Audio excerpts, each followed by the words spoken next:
So today, I'm giving a quick update on our pad split in Orlando. This is the first one that we bought. We have another one in Port Orange we're working on now.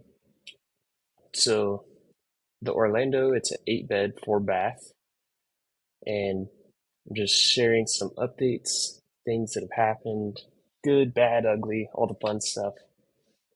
So in terms of the finances, here's where we're at year to date. For the Orlando market, we're seeing roughly just under 200 is the average per room. And then that does depend on if it has a private bath or not. And so our costs, so here's income versus earnings. That's showing once PadSplit takes their cut. This property, it's on the old plan. So they take about, I think it's 14.5% of gross rent. And then future properties, like our next one that we're working on, Port Orange, they're taking 8% of gross rent, and then the first 10 days that the tenant lives there. Um, Depends how you look at it. They're saying it is to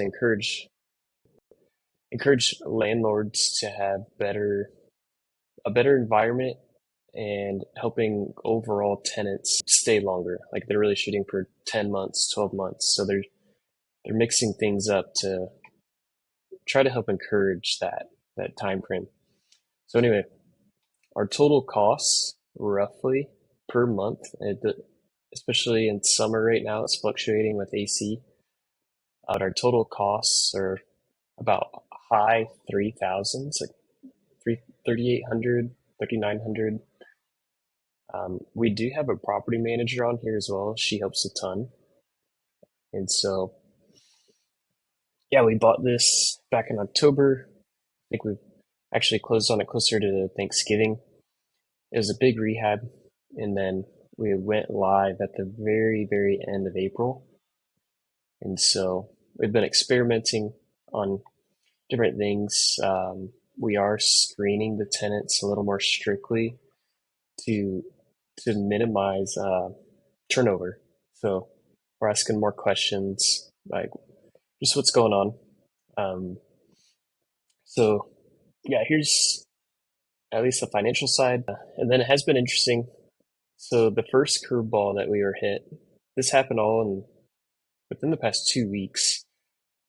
So one neighbor has complained about what we have going on.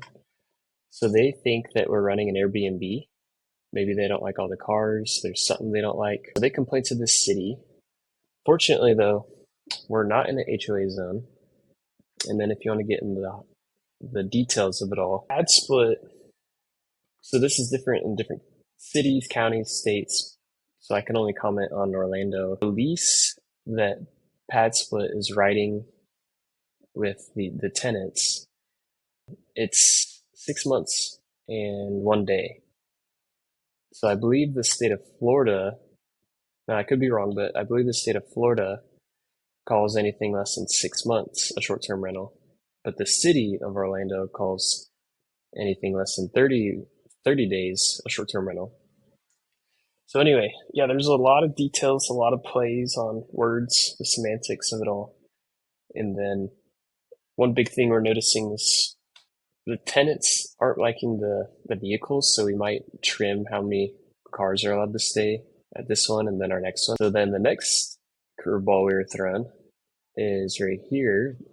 When we had a walkthrough, property manager was doing a walkthrough, and they found an actual AK-47. So yeah, that was a surprise. It had live ammo on the nightstand.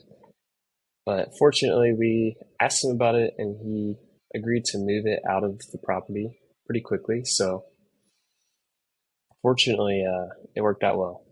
He understood it was against PadSplit's rules, so that was very interesting. Uh, yeah, we have our next property though we're working on, and we bought it as a sub 2 deal, has a 3.5% rate. So our costs on the new one, our total monthly costs would be less, would be more attractive than this current property. And so based on the numbers that we're expecting for Port Orange. We're expecting a true net after it stabilizes. Let's see. We're going into Port Orange, and then we're expecting a true net, like after property manager, all expenses, to be around 2,000. So when we're underwriting and stuff, we're not really interested in properties that don't have at a minimum enough room that we could do 7 rooms. And then, fortunately, with PadSplit's dashboard, you can get an idea of kind of what's going on in the market. You can forecast a little bit. Like, for example, this is Palm Coast, so it's more north, but it's younger, 7 active units, 0 upcoming, 238 per week. It's a low occupancy, so it kind of just suggests there's not much data. This is probably more relevant. It's Deltona. Yeah. So we could see here, upcoming market. Yeah, so Deltona, 16 units active, 7 upcoming. So it can help you forecast, and you can see down here how quickly they're filling, 94 average. And from what I've seen, this data is pretty accurate when I compare it at least to like what it's saying close to our Orlando property. But yeah, so we're actively buying these. We plan on buying within the next 2.5 years. We plan to have 20, and we are seeing an average net. And this one of my partners has properties that splits outside of Florida as well that we're using as benchmarks to calculate a lot of this and help forecast. So yeah, we're shooting for 20 by the end of 2026.